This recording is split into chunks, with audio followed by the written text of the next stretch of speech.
My fellow reefers, I have very exciting news to share about my Waterbox 220-gallon tank. First off, I must apologize for my extended absence from uploading YouTube videos recently. I unfortunately have an autoimmune disorder that has been just wreaking havoc on my body recently. It has been making uploading YouTube videos really difficult. So I never want to upload videos that I don't actually enjoy creating, so I had to step back for a bit. I hope you guys understand, although the YouTube algorithm might not, so make sure to hit like on this video so the YouTube gods will forgive me. Anyway, the 220-gallon tank has been overall doing fairly well. I mean, I managed to get my nutrients up, which I'm really happy about because that was a struggle for a long time for me. And just seems like everything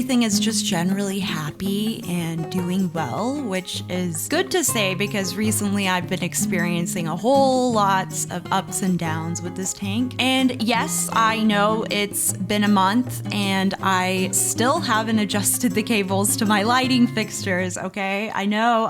Something I will get to, I promise. It's just this like very annoying task that I keep putting off, really. I do actually need to do that soon though. But I will be doing an overall tank update soon, and you know, I've made a few changes here and there, so it'll be a lot to update on. But in this video, I am going to talk solely about my battle with the worst pest that I've been lucky enough to deal with in this tank, and that is none other than this dredged anemone and what I finally did to get rid of it for good. So if you weren't already aware, I have been dealing with a truly awful case of Aiptasia for about 6 or so months now. And not just any old Aiptasia. Oh, no.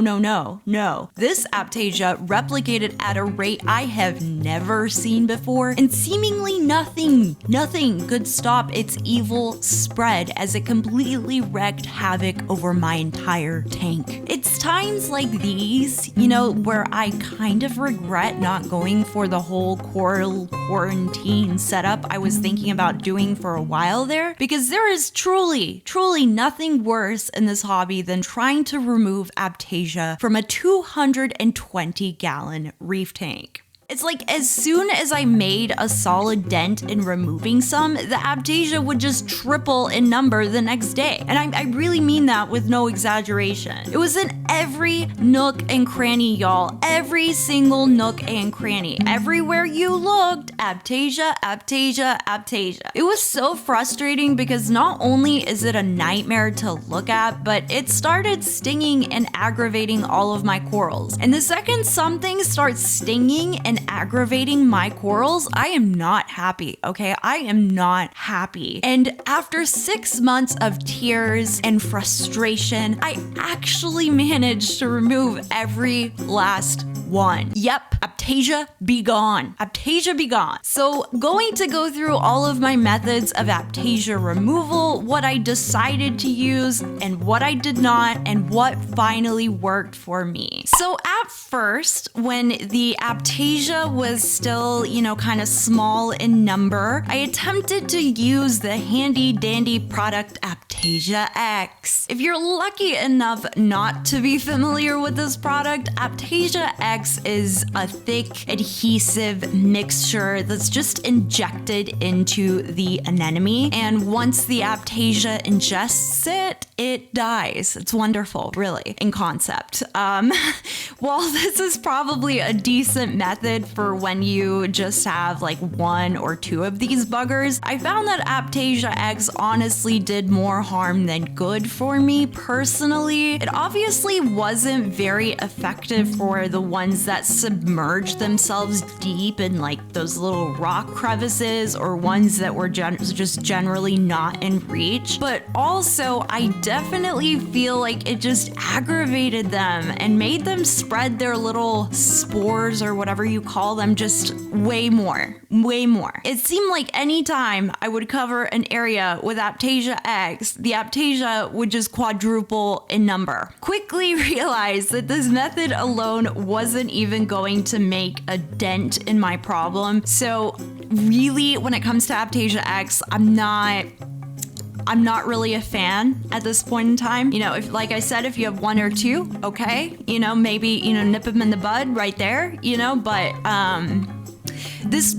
we were dealing with a whole bigger issue here that Aiptasia X was just inequipped to handle, unfortunately. So after I battled it out with Aiptasia X with little to no success, I decided to start thinking about new fish additions that I could add that would help me fight this long battle. I really dream of adding a copperband fish into my tank, you know, whether I have Aiptasia or not. I think they're just absolutely gorgeous fish, and I would really love to have one. But finding one? Oh boy, it is ridiculously hard to find a copperband that's eating. I mean, I swear, I've been looking for years now. I mean, it's like the second you get lucky enough to find one at the store, but it's like kind of eating, like kind of not, like you're really not sure. So you decide to come back the next day, you know, give it a day, you know, check up on it and, you know, see how it's doing, if it's eating then, and bam, it's too late. You're too late. The fish has already been sold and gone. This happens every single time. I mean, every single time I've seen a copperband, they are just scooped up like no tomorrow. And they don't even know. The fish store doesn't even know when they'll be getting another one. And then you just repeat the whole process again. It just sucks, man. It really sucks. Like, really want that fish, you know what I mean? I even decided to buy a pre-quarantined one online. I know. And I did actually buy one. But guess what? Guess what? It died in quarantine. I mean, I got a refund and everything, but I was just so sad about it. I mean, haven't even seen one listed online again since. And I'm starting to think like it just wasn't meant to be for me, you know? So although I want a copperband more than anything, I kind of gave up on that route. It's just not going anywhere, clearly. On one of my previous tank update videos where I excessively complained about my Aiptasia issues, I got a ton of comments from you guys suggesting I add a file fish, as a lot of you guys seem to have a lot of success with them. My LFS always has a ton of them in, so I decided, why not? Hey, heck, let's do it. Let's take the plunge and add one into my tank, and I'm sure it will demolish, you know. It's a file fish, right? Wrong. Honestly, ever since I added that fish to my tank, he's just been incredibly shy and kind of just lurking in the shadows, like creeping, you know, like this little weird creeping fish. Honestly, I don't think he's even eaten a single damn Aiptasia, like since he was added to the tank. Not a single Aiptasia. And this is really frustrating, you know, because although I have tons of room in my tank for more fish, and I do plan to get more fish eventually, but this fish was really just added in there for a purpose, you know? He had a purpose to fill. He had shoes to fill, you know, to eat this pest. That was his job. And he failed at his job. I mean, he's not even the most beautiful creature in the world. I mean, he's kind of quirky in his own ways, I guess, but he's just not the prettiest fish to look at. I mean, he's just taken too fondly to the fish food, I guess, and loves to chomp down on some mices. I mean, I feed my fish several times a day to keep up the nutrients in my tank, so he might just be too full, honestly. Maybe I should cut him a break, but seriously, either way, this is very disappointing, Mr. Filefish. Very disappointing. I had great expectations for you. So back to the drawing board for removing this nuisance anemone, I guess. So then I moved on to adding berghia nudibranchs. Berghia nudies literally live to eat Aiptasia. Nothing else, just Aiptasia. So adding them into your tank pretty much comes with an 100% success rate at removing them for good. In fact, it can be pretty difficult to actually breed these guys because of how much Aiptasia they actually consume and how quickly they consume it. I mean, you quite literally can't keep up. And then you quickly have to start outsourcing Aiptasia from other people's tanks. And then you can't find any Aiptasia in other people's tanks, and then they just die. It's kind of sad, honestly. But they work, is what I'm trying to say. They work really well. The only downfall with them is that they can be kind of pricey and sometimes difficult to hunt down and buy for the, statements I mentioned, previously. And you can't add them into your tank if you have certain fish like wrasses who just like to gobble them up like candy. Now, there's a bit of misconception about their effectiveness for this reason. Sometimes people would add them when they have wrasses in their tank or add them at the same time as adding peppermint shrimp, because peppermint shrimp